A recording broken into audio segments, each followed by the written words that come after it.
Our mission at SD Bullion is clear. The lowest cost gold and silver available online. While we do not have pretty blue boxes, free shipping, 4% credit card fees, or glamorous gold and silver infomercials, SD Bullion has the lowest prices that may save you hundreds on your next order.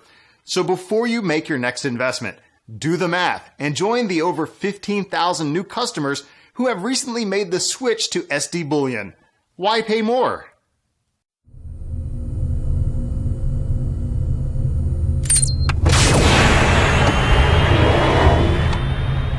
This is the Doc and Eric Dubin with the SD Weekly Metals and Markets Wrap.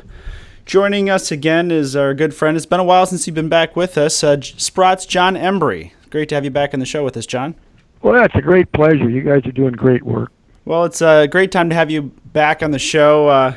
Although gold and silver are getting hit here on Friday, it's been a great run here the last month or so, and even this week. Ever since Shanghai has opened, it seems there's been a shift in the sentiment and the way the metals have traded, it seems to me anyways. Quite an exciting last few trading sessions in last week. Well, I agree with you, and I think it really caught the attention of the chaps on the other side because, as you know, I mean, the open interest is at sort of elevated levels for both gold and silver in the COMEX. And yesterday, when it was actually a spectacular day earlier in the day when silver traded up to like 1770, and then it was that violent attack that knocked silver and gold down dramatically. And it was just the volumes that was sold in a short period of time. I saw one number that suggested they sold in about 2 minutes' time 18 days of silver mine production. And not surprising, it knocked the silver price down the better part of 90 cents. But it keeps coming back, and I think their problem is getting more difficult. I think we're in the final stages of the suppression. And when silver gets away on the upside, I think people are going to be amazed at how far it goes. It almost looks like today, and for periods throughout this week as well, that gold is being leaned on in an effort to control silver, because silver, being a tighter market, having received the brunt of even the most aggressive suppression over the years, and forward mine supply being in a precarious position with miners basically not able to operate on a profit. Silver started taking off and getting away from the cartel. Yesterday's move is part of that, and today, even today as we record, it's just past 2 p.m. Eastern, and all throughout the London session in the morning, silver was actually in an uptrend, even after yesterday's mauling, and gold was kind of going sideways, then drifting down, and all of a sudden starting getting a lot more pressure. And it really looks like the powers that be are attempting to try to keep a lid on gold because silver was getting away from them. I was wondering if you'd share that opinion, and what's your take as far as what's going on this week. That's an excellent observation.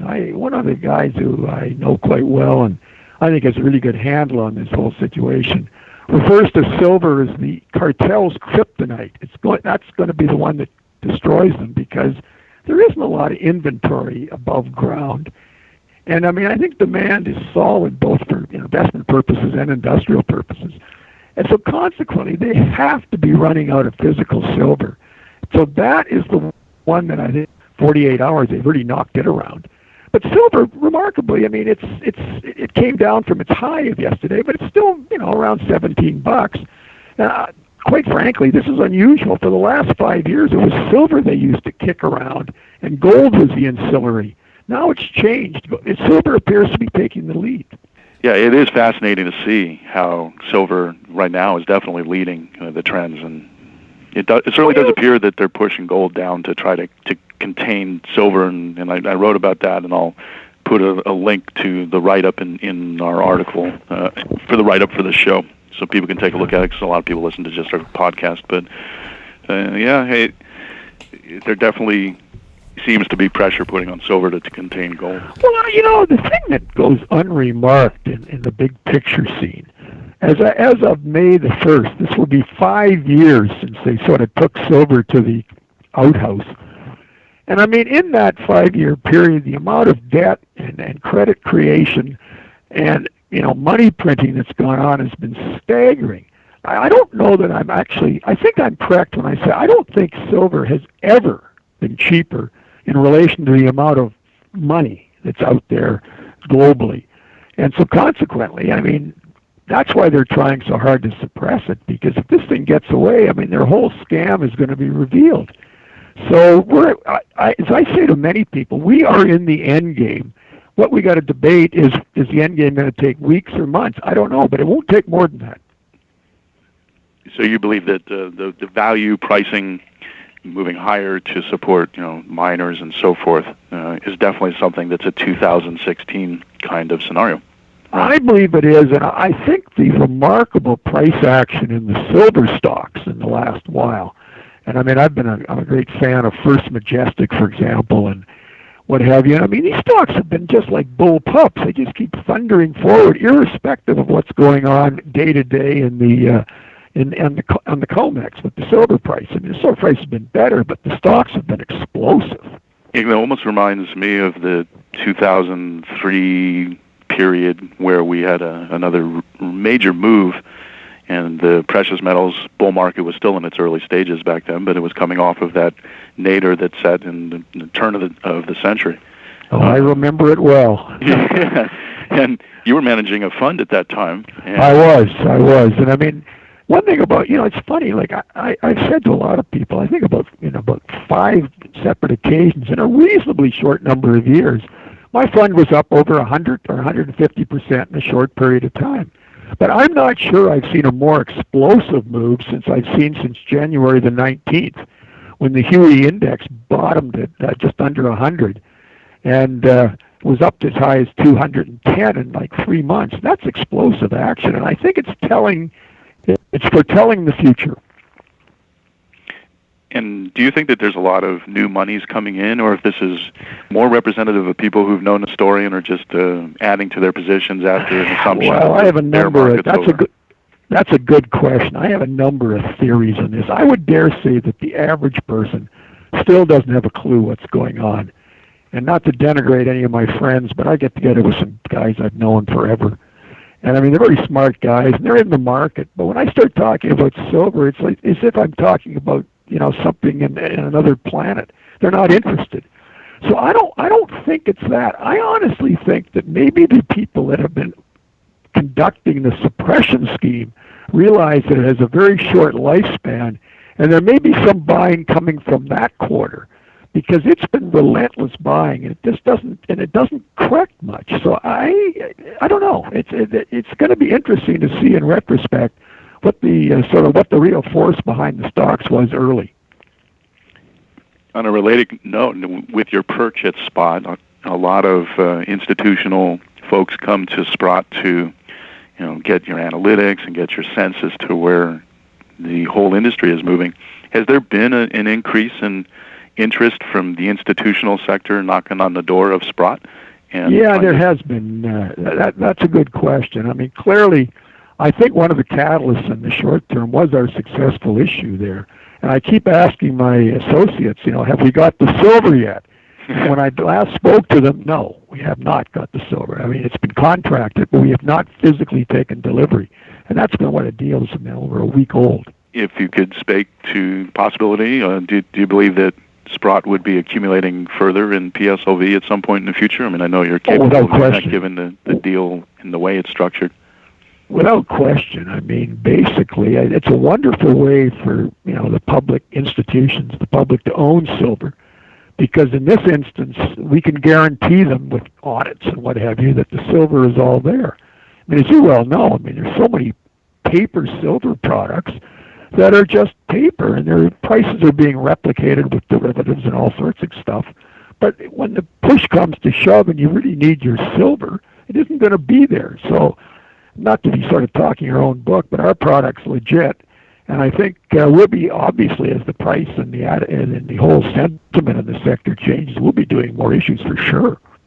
Here's a related question to what I just asked you a moment ago about folks knocking on the door of Sprott. Do you also see people who, institutional investors who clearly understand that there is kind of a fog hanging over other ETFs and the question of allocated storage, even if they have an investment bank relationship where a major bank may be on paper claiming that they're storing their physical, but it is not a hypothetical situation in the sense that even what was it? I think it was Morgan Stanley that it got busted a number of years back. They were charging fees for non-existent silver. Exactly. It's pathetic. So, I mean, do you think that institutional guys know this? I mean, how aware are they that they definitely have a fiduciary responsibility to be seriously skeptical about what's going on? I think they're way behind the curve, actually. And I think some of the smarter guys who opinions I respect are, they're really outspoken on the subject that you must own your gold and silver outside of the banking system. And I don't know that that's gotten through to that many people yet, but it will as time goes on. And that's going to make an enormous difference, I think, in the silver market. Like, I call it a Ponzi scheme. I mean, all of this gold and silver that's being sold in the COMEX and the LBMA, paper silver and gold, I mean, there's no gold and there's no silver. So consequently, that is a classic Ponzi scheme. And at some point, this is going to bring it down. And I think that, for what it's worth, I think the opening of the Shanghai exchange that you alluded to earlier this week certainly was a positive development. And that really got the paper guys upset, and that's why they've acted up so violently in the last day and a half.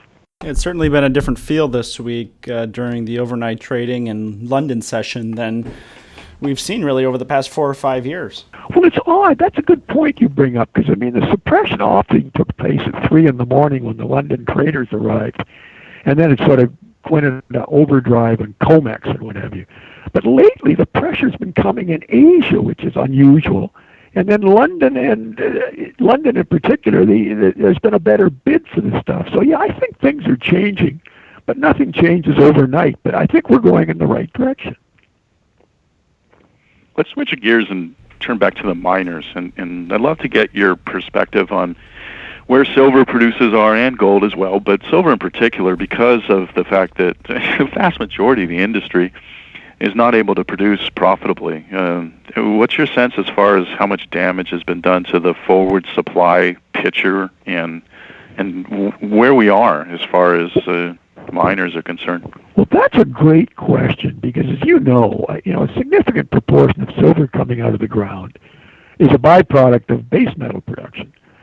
And I believe, in my view in the economy, which is not optimistic, that I think that you will see, because the system's overbuilt, I think you will see significant drops going forward in demands for base metals. And that will affect the supply of silver, because they'll have to shut some mines down coming out of as a byproduct. At the same time, the pure silver mines, if you fully cost them, you take the capital cost, the exploration expenses, the overhead expenses, and then the everyday variable expenses, they're not making money at these prices.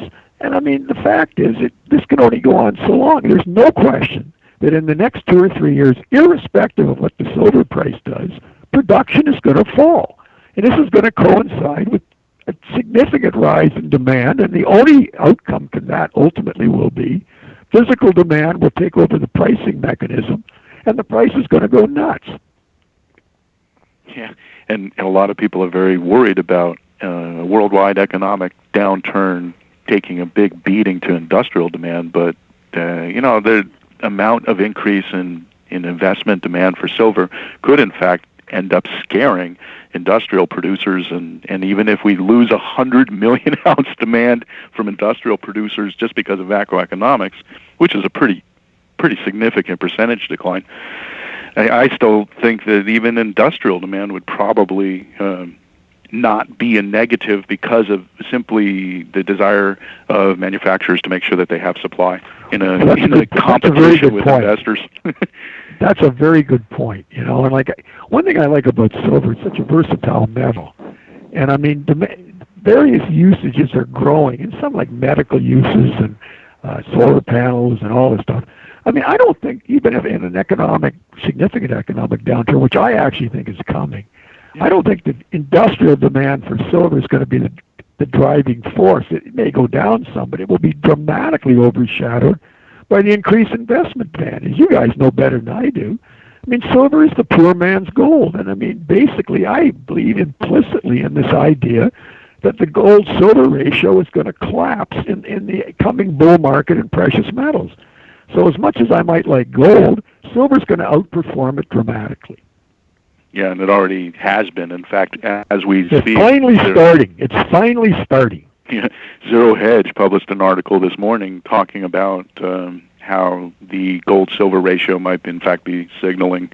Earlier, about a month ago, we peaked out in mid-80s range, and we've fallen into low 70s. And yep. Zero Hedge's article speaking about, hey, maybe there are inflation expectations beginning to percolate through the global financial markets. That's a good point too. Like, I mean, I'm sort of irritated by all this verbiage coming out of central banks and that there's no inflation. They got to get the inflation up. They've created so much money and credit. There's inflation everywhere, but it's in financial assets and in real estate because the economy's sufficiently weak. You can't get the pass-through on prices on a lot of stuff. But inflation's coming at us like just a huge wave. And that will be extraordinarily bullish, I think, for gold and silver. Yeah, and even though a considerable amount of credit is still sequestered on the Fed's balance sheet, and almost all of the inflation, other than in places like healthcare, things that can't be exported or what have you, the vast majority of inflation has been in financial assets, but that is not going to stay that way. Well, it's interesting. I mean, like, I could talk for hours about sort of the plunge protection team's actions in the stock market in the United States. Like, I mean, the stock market, they literally can't allow it to go down. And every time it shows the slightest signs of weakness, suddenly a miracle bid appears and it gets pushed back up again. And it's the antithesis of what's been happening in gold and silver. This is going to change. And when it changes, I believe it'll change violently. So, John, Doc, no, we have two Johns on the line. I need to introduce Doc. He can be Doc. I'll be John. Hey, Doc, what's going on as far as business this week in terms of bullion sales? Last week there was a huge burst when the Fed was being brought to the carpet in the Oval Office and they were having their private meetings. Is there interesting stuff going on as far as physical demand from silver bullion? That's definitely continued throughout this whole week, particularly as gold and silver earlier in the week were powering higher, and through yesterday when silver was knocking on the doorstep of 18. A lot of the authorized purchasers sold out of the gold coins this week, eagles, buffs, maples, and now we're not talking that the mint sold out, so they can't get any more, but the coins they had purchased in their vaults, they sold through, and it's going to be 3 or 4 days sometime next week before they have more coins. Just showing you the level of demand. I mean, if you look at gold eagle sales, the mint sold, I mean, we're still only 3 weeks into April, and the mints sold 87,000 ounces of gold eagles, which is closing in on January's number of 124,000, which really is 2 months' numbers, because that's all of December and January's orders is all the dealers start selling them, pre-selling them for the 6 weeks by the time they finally start minting coins mid-January. So, I mean, you're looking at the potential here with another week and a couple of days of sales that April could surpass January as the highest selling month of the year to date for gold coins of the U.S. Mint. And, I mean, that was a really big change. I mean, you're looking at it's already just about tripled from March's sales. So, I'm seeing the same thing with Silver Eagles, already 3 million coins sold. Again, Silver Eagles are still on allocation, and again, I don't see that changing or ending anytime soon. And that's 1 million coins per week, right? That's just about roughly the numbers that they put out. If they have a little bit of issue with production and presses down for a day or two, it'll be 800,000 coins. Sometimes they'll do a few thousand coins more than 1 million, but it's roughly 1 million coins a week when there's no holidays or anything. So I'd look for, with one more Monday in the month, I'd look for 4 million coins again here in April. And, I mean, you're looking at a spike in May just due to the fact that we got 5 Mondays in May. So I foresee 5 million coins being sold in May. And, I mean, we're on pace right now for 55 to 57 million Silver Eagles this year. And, again, that's not all of the investment demand. If you extrapolate the numbers we see at SD Bullion across the industry, I mean, Silver Eagles are maybe a third of total silver demand. So it's just massive amounts of silver that physical silver that are being purchased from the investing public. And I mean, this week we're officially now in bull market territory for silver. So, I mean, it's certainly likely that the momentum is only going to build as everyone talks about those numbers, sees those numbers, and silver moves higher here. And I mean, if silver takes out $20 to the upside with a little bit of momentum, you could start to see an exciting squeeze or move. I couldn't agree more. And what you just said is all true. And this is with 98% of the public blithely unaware that anything's going on in this space.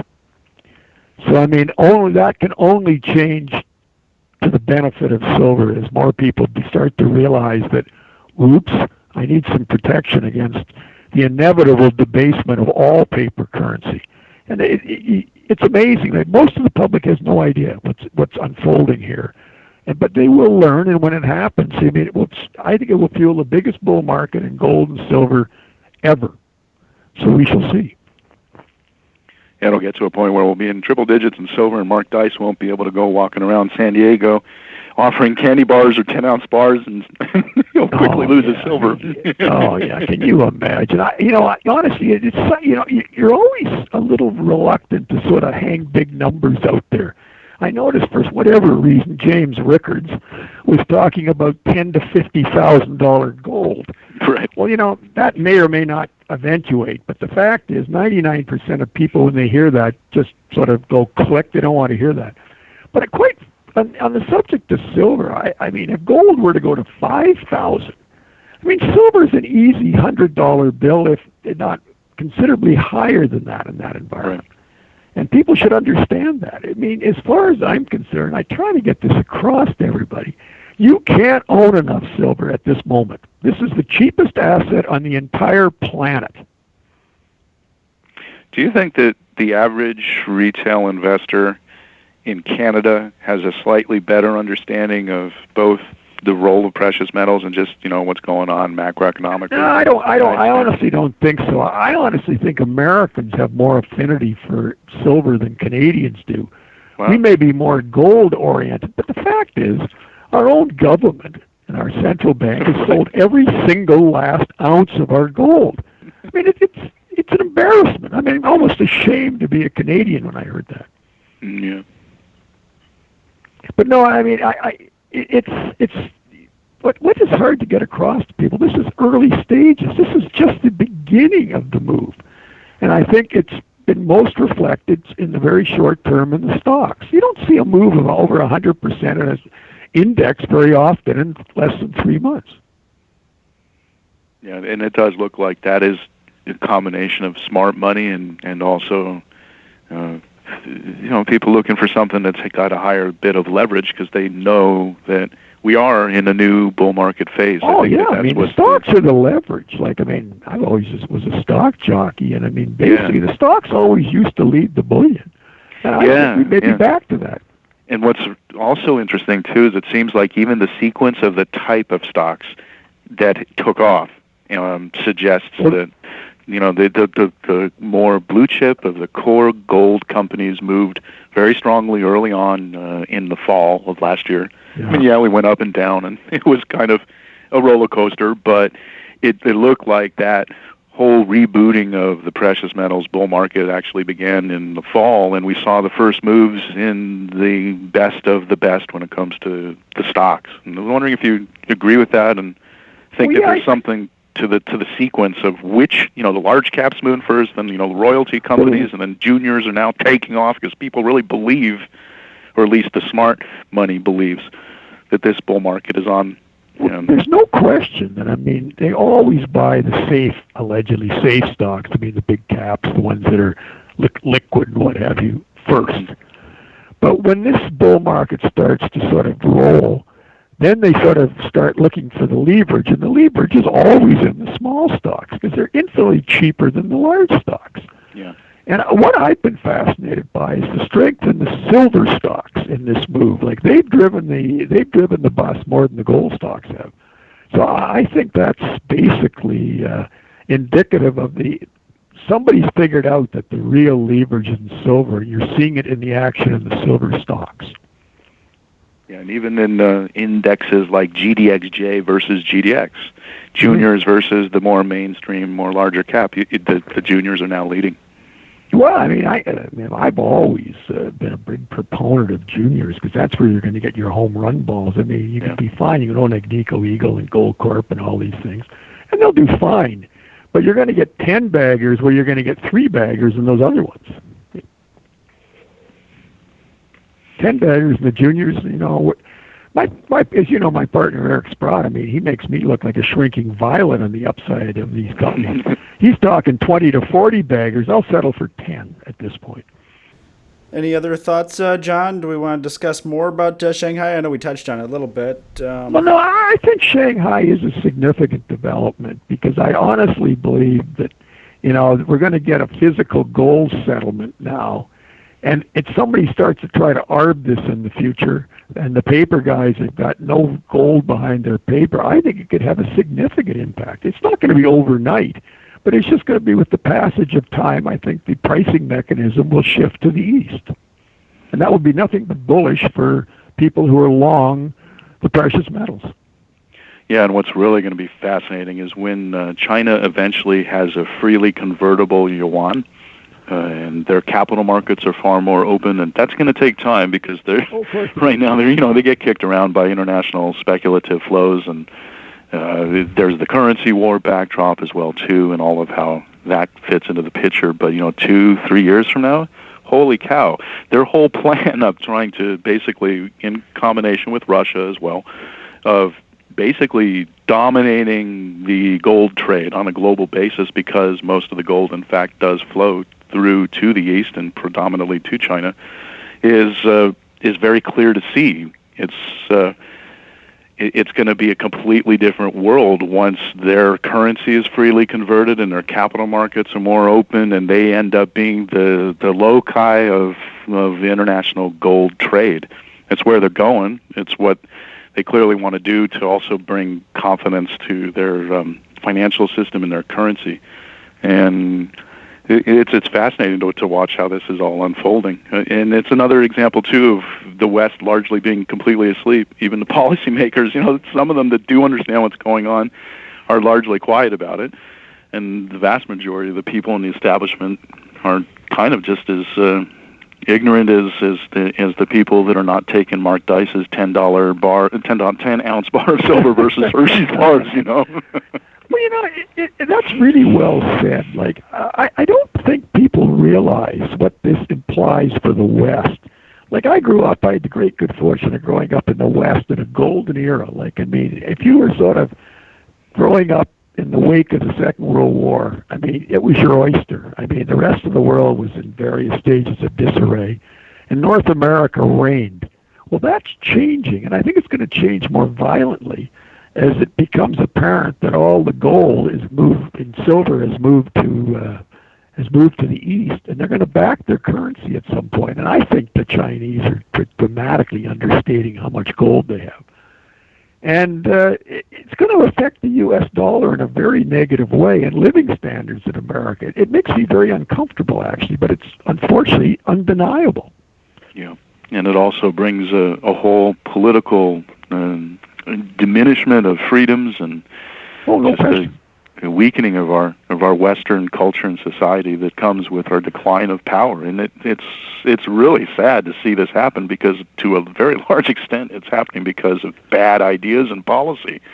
Well, it was just we were arrogant. We did really stupid things, and I mean we're going to pay for that. Entropy of empires. Absolutely. I mean, one thing, human nature never changes. It just repeats itself in different fashions. Well, on that happy note, at least we can, look to making our own personal financial positions a little bit more buffered from the crazy chaos of our world, and we definitely appreciate it. It's important. I mean, I think people that own gold and silver and the shares, relative to people who don't own sort of conventional assets, the people that have the gold and silver and the shares are going to be the ones that make a lot of money. It's going to be a great wealth transfer, and I can't emphasize enough how important it is for people to realize that. Yeah. And John, I wanted to ask you one final question here before Sure. we wrap the show. It's been an impressive quarter for both gold and silver. Really, we're Yep. working on 4 months here to start 2016. And obviously, everyone listening, you, me, Eric, we all wish we'd bought more at 1380 silver, at 1070 gold. But is your view, how, if for those who have been, maybe they already own gold and silver, maybe they don't own any yet, and they've been thinking about it and always wanted to adhere to the rule that you buy low and sell high, how much do you think investors are chasing the market here? Well, we're still in the early stages of what we believe, the early stages of the new bull market. I mean, it's always good advice to buy the dip, but it's hard when you see your emotions are telling you the train's leaving the station. Put it this way, if you don't have any, I think I wouldn't be worrying about the dip. You better get some. If you've got a good position, I think at this point, it's moved a bit, and these guys are really trying to push it down in the paper markets. You might get a better buying opportunity in the very short term. But what we're talking about is risk reward. I mean, the risk is minimal, 10% maybe, if that. The upside's hundreds, if not thousands of percent. So, I mean, I wouldn't be too price sensitive in that way. I would be buying. And if you basically wanted to, dollar average in over 3 or 4 months, that might be okay. But you've got to have it if you don't have any. The thing I like about the dollar cost averaging, too, is it really helps you psychologically or emotionally because Absolutely. If you buy, say I have $50,000 to invest right now. If I put it all in and now silver drops 50 cents next week, I'm kicking myself, I should have waited. But if I put a quarter of it in, silver drops, that original investment's down a little bit, but now, I get put that next chunk in at a discount. So it helps you quite a bit emotionally, as well as then if... I've always been a proponent of that in a market that's as manipulated as this, because you cannot call the short-term pricing. I mean, yesterday morning when it was trading 1770, I didn't think it was going to be 1690 today. But that's just the nature of this market. I mean, it's rigged, and but it's going to explode sometime, and you got to own it. Yeah, and when we go into contract expiration next week, who the heck knows what's going to happen? The same kind of thing. Exactly. Maybe the cartel will lose their grip and they'll have to back off and and move to above 17. But clearly, right now, what's going on yesterday as well as today was that they're trying to get it under 17. No, it was business as usual for the last 30 or 24 plus hours. Yeah. On Tuesday, we have the May 2006 options going off the board, and the next day we have E-mini silver futures and a couple of other futures as well expiring. So that $17 threshold is probably what is going on. At least that's what I was arguing. They're trying to hold it. They are definitely trying to hold $17. I mean, these guys work on specific price points fanatically. Yeah, but they're going to lose, and when they do lose, it will be spectacular. So, I mean, that's why I emphasize that you can't be real price sensitive. If you pay 17 and it goes to 15, then it goes to 50. What difference does it make? Yeah.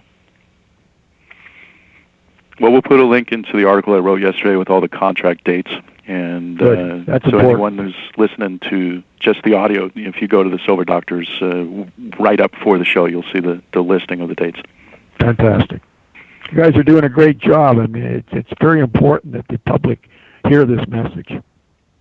John, it's always great to have you back on the show. Thanks for joining us. Well, it's always my pleasure. Take care, guys. All right, we'll keep an eye on the markets next week with a lot going on. So for the doc, Eric Dubin, and Sprott's John Embry, thanks for tuning into this week's SD Weekly Metals and Markets.